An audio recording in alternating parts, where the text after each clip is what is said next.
एक प्रोपोगेंडा चला रहे हैं कि साहब जाटव समाज ने ठाकुर समाज को रोक दिया, ये संविधान का उल्लंघन कर रहे हैं। लेकिन क्या आप पूरी वजह को जानने की कोशिश कर रहे हैं कि आखिर ऐसी नौबत क्यों आई? क्योंकि जाटव समाज संवैधानिक रूप से सजग है और वो अपने हक और अधिकार को समझता है। वो कभी भी, आज तक आप देखिए जितनी भी देश में हिंसाएं हुई हैं, वहाँ कोई भी दलित और आदिवासी ने पहल नहीं करी होगी। इतनी बड़ी घटना हो गई, कहीं हिंसा हुई, किसी के पास हथियार था, आप बताइए किसी के पास लाठी डंडे थे क्या? कहीं कोई ऐसी वीडियो आई? एक वीडियो मुझे बता दीजिए जिसमें लाठी डंडे या तलवार वो लहरा रहे हो, जबकि जहाँ पे आरएसएस और मनवादियों की बात आ जाती है तो वहाँ आपको बंदूकें लहराई हुई मिलती हैं, तलवारें लहराई हुई मिलती हैं, लाठी डंडे मिलते हैं, धक्का मुक्की करते हुए मिलते हैं, वाहनों में तोड़फोड़ करते हुए ये लोग मिलते हैं। सैकड़ों उदाहरण ऐसे बता सकता हूँ जहाँ पे दलितों को, आदिवासियों को और अति पिछड़ों को पीटा जाता है।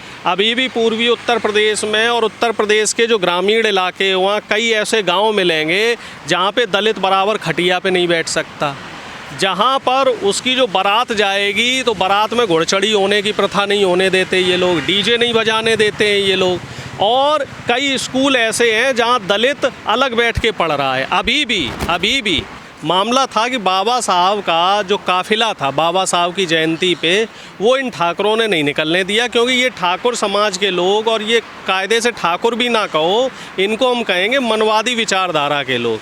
ये लोग बाबा साहब को हिंदू नहीं मानते, बाबा साहब के संविधान को संविधान नहीं मानते, ये मनवादी लोग हैं, मनुस्मृति को मानने वाले लोग हैं। तो जब इन्होंने बाबा साहब के काफिले को जो जा रहा था उसे रोका, तो जाहिर सी बात है कि जो बहुजन लोग थे, बहुजन लोगों ने साफ तौर पे ये कहा कि भैया संवैधानिक पत्र दिखाओ, परमिशन लेटर दिखाओ अथॉरिटीज़ का, डीएमएसपी का, और यहाँ से काफिला निकाल ले जाओ। और ये हुड़दंगी लोग हैं, चूँकि सत्ता के नशे में मगरूर हैं, सत्ता के नशे में चूर हैं। इन्होंने पहले भी रामजी लाल सुमन जैसे वरिष्ठ नेताओं का अपमान किया है, तो इनका अहंकार सर चढ़ के बोल रहा है। इसलिए इन्होंने परमिशन नहीं ली और इन्होंने ये सोचा कि जाटव तो भैया अब इंसान है ही नहीं, बहुत दलित तो इंसान ही नहीं है, तो उस वहाँ से अपना काफिला निकाल ले जाएंगे। लेकिन ये लोग इस बात को भूल गए कि कभी भी आप किसी भी व्यक्ति का ज़रूरत से ज़्यादा अपमान करेंगे तो इस देश के संविधान ने उन्हें वो ताकत दे रखी है कि वो उस अपमान का बदला ज़रूर लेंगे, और लेंगे संवैधानिक तरीके से। तो वही हुआ कि संवैधानिक तरीके से उन्होंने काफिले को रोका। इस बात पर भैया जो सत्ता में मगरूर लोग थे वो लोग चिढ़ गए, बोले साहब हम यहाँ से निकलेंगे। तो बहुजन साथियों ने कहा कि निकल के दिखा दो, पत्र दिखाओ और निकल जाओ। फिर आखिरी में हमें लग रहा है कि शासन सत्ता को, जो प्रशासन को सहयोग करना पड़ा, वहाँ पे आना पड़ा, और प्रशासन जब आया तो प्रशासन की निगरानी में वो लोग अपनी जान बचा के निकल पाए, नहीं तो उन्हें वहीं रोक दिया गया था। गाँव में कि अब अगर हमारी आगे को कोई यात्रा निकलेगी तो आप निकलने देना। सही बात है, बिल्कुल सही बात है भाई। हमारी यात्रा नहीं है क्या भाई? दलित हो गया, आदिवासी हो गया या अति पिछड़ा हो गया, वो इंसान नहीं है, उसके जो पूजनीय है वो भगवान नहीं है। पर ये कह रहे थे ना कि धार्मिक चीजों की कोई परमिशन नहीं होती ना। देखिए ऐसा परमिशन तो इस यात्रा की क्या परमिशन चाहिए? परमिशन तो इस देश में हर चीज़ की होती है।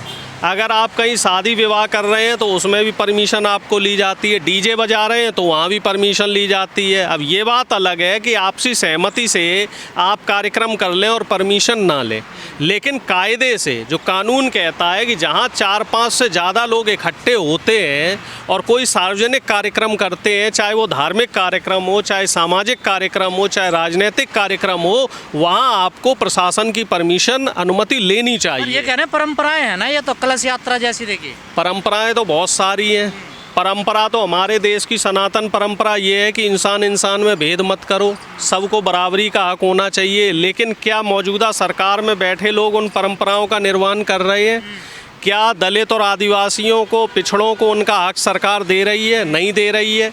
लेटरल एंट्री के जरिए उनके अधिकार खाए जा रहे हैं। तो परंपराओं का निर्वहन दोनों तरफ से होगा तभी देश चल पाएगा, नहीं तो इस तरह के बिखराव और टकराव अब आपको देखने को मिलेंगे। क्योंकि साहब हर चीज़ की इंतहा होती है, हर चीज की इंतहा है। पर मीडिया इस पूरे मामले को तूल दे रही है। ये तो संवैधानिक तरीके से बैठ कर बातचीत हुई है ना। देखिए मीडिया में वो बैठे दलित हुए वर्ग लोग से कौन ठाकुर है? कर रहे हैं। देखिए ये बताइए मीडिया में बैठे हुए लोग कौन है? ये वही लोग हैं जिनके अहम को चोट लगी है, जिनके अहंकार को ठेस लगी है। अहंकार को ठेस पहुंची है तो इनके अंदर का मनवाद जाग गया है। असली वजह ये है कि कोई निचली पायदान पे, सामाजिक रूप से जो निचला पायदान है, वहाँ बैठा व्यक्ति आपकी सत्ता है फिर भी आपको ललकार रहा है और आप उसका जवाब नहीं दे पा रहे क्योंकि आप गलत हैं। और जो ये मनवादी लोग गलत है वो अपनी गलती भी नहीं मान रहे हैं कि हाँ भाई हम गलत थे, और मीडिया पे एक प्रोपोगेंडा चला रहे हैं कि साहब जाटव समाज ने ठाकुर समाज को रोक दिया, ये संविधान का उल्लंघन कर रहे हैं। लेकिन क्या आप पूरी वजह को जानने की कोशिश कर रहे हैं कि आखिर ऐसी नौबत क्यों आई? क्योंकि जाटव समाज संवैधानिक रूप से सजग है और वो अपने हक और अधिकार को समझता है। वो कभी भी, आज तक आप देखिए जितनी भी देश में हिंसाएं हुई हैं वहाँ कोई भी दलित और आदिवासी ने पहल नहीं करी होगी। चाहे वो आज़ादी से पहले के आंदोलन रहे होंगे, चाहे वो आज़ादी के बाद के आंदोलन रहे हों, हर जगह उन्होंने नियम कानून को के हिसाब से काम किया। आप देखो इतनी बड़ी घटना हो गई, कहीं हिंसा हुई, किसी के पास हथियार था, आप बताइए किसी के पास लाठी डंडे थे क्या? कहीं कोई ऐसी वीडियो आई? एक वीडियो मुझे बता दीजिए जिसमें लाठी डंडे या तलवार वो लहरा रहे हो, जबकि जहाँ पे आरएसएस और मनवादियों की बात आ जाती है तो वहाँ आपको बंदूकें लहराई हुई मिलती हैं, तलवारें लहराई हुई मिलती हैं, लाठी डंडे मिलते हैं, धक्का मुक्की करते हुए मिलते हैं, वाहनों में तोड़फोड़ करते हुए ये लोग मिलते हैं। क्योंकि ये लोग संविधान को मानने वाले लोग नहीं हैं। ये लोग मनु के विधान को ही अपना संविधान मानते हैं और धर्म संसदों में जो आदेश पारित होते हैं उन्हीं को मानते हैं। ये लोग देश की संसद को नहीं मानते साहब, ये लोग देश के संसद को अपनी बपौती मान रहे हैं। अभी भी जो एटा में हुआ कि एग्जाम्पल सेट होगा आने वाले समय के लिए, ऐसे कई एग्जाम्पल सेट होने चाहिए, सिर्फ एक एग्जाम्पल से काम नहीं चलेगा। और मैं ये कहना चाह रहा हूँ कि इस देश में जहाँ भी दलित हैं, आदिवासी हैं, अति पिछड़े हैं और जिनके ऊपर शोषण हो रहा है, सबको एकजुट होकर संवैधानिक तरीके से, प्रतीकात्मक रूप से इस तरीके से विरोध करना चाहिए। अगर आप विरोध नहीं करोगे तो सत्ता में बैठे लोग आपको दबाते रहेंगे, आपका शोषण करते रहेंगे, आपके हक हकूक़ को खाते रहेंगे, आपके अधिकारों के साथ जो है खिलवाड़ करते रहेंगे। ऐसी कई घटनाएं आती हैं। अभी देखिए आप, कुछ अलीगढ़ में भी इस तरह की हिंसा की घटनाएं हुई हैं जहां पे समाज में जो शोषित वंचित समाज है उनके साथ हिंसा करी गई। और हिंसा करने वाले लोग कौन थे? वही लोग जो सत्ता में बैठे हुए लोग हैं। लोग ये कह रहे हैं कि जो समाज हजारों सालों से दबा कुचला रहा, उसमें इतनी अचानक ताकत कहाँ से? अचानक ताकत नहीं आई है, ताकत साहब 77 साल पहले संविधान ने दी है। ये संविधान की ताकत है और समय समय पे संविधान की ताकत इन मनवादियों को दिखाई जाती है। हम लोग कभी भी संवैधानिक अधिकारों का दुरुपयोग नहीं करते। पर इन लोगों की तो बारात रोक दी जाती है, इन्हें घर के आप एक बात बताओ, मैं डेली आपको सैकड़ों उदाहरण ऐसे बता सकता हूँ जहाँ पे दलितों को, आदिवासियों को और अति पिछड़ों को पीटा जाता है। अभी भी पूर्वी उत्तर प्रदेश में और उत्तर प्रदेश के जो ग्रामीण इलाके, वहाँ कई ऐसे गांव मिलेंगे जहाँ पे दलित बराबर खटिया पे नहीं बैठ सकता। जहाँ पर उसकी जो बारात जाएगी तो बारात में घुड़चढ़ी होने की प्रथा नहीं होने देते ये लोग, डीजे नहीं बजाने देते हैं ये लोग।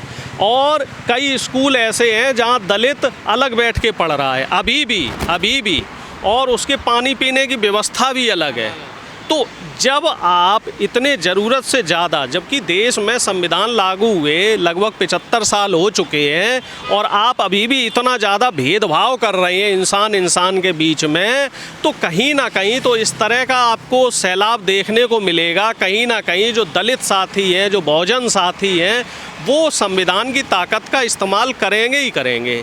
और मैं नहीं मानता हूं कि उन्होंने कुछ भी गलत किया है। और जहां तक मीडिया का बात है तो मीडिया इन चीज़ों को अलग एंगल से, तो आग लगाने की कोशिश कर रही है। मीडिया हर जगह हिंसा फैलाने का दलितों ने पीट दिया ठाकुरों को, ऐसी ऐसी खबरें चला रही है। देखिए ऐसा है, कहीं हिंदू मुस्लिम का मामला आ जाए तो मीडिया वहाँ आग में ही घी डालती है, कहीं दलित का मामला आ जाए तो वहाँ मीडिया आग में घी डालने का काम करती है, लेकिन कहीं किसी दलित बहन बेटी के साथ अत्याचार होता है तो उस मीडिया के मुंह पे दही जम जाता है, मीडिया कुछ बोल नहीं सकता।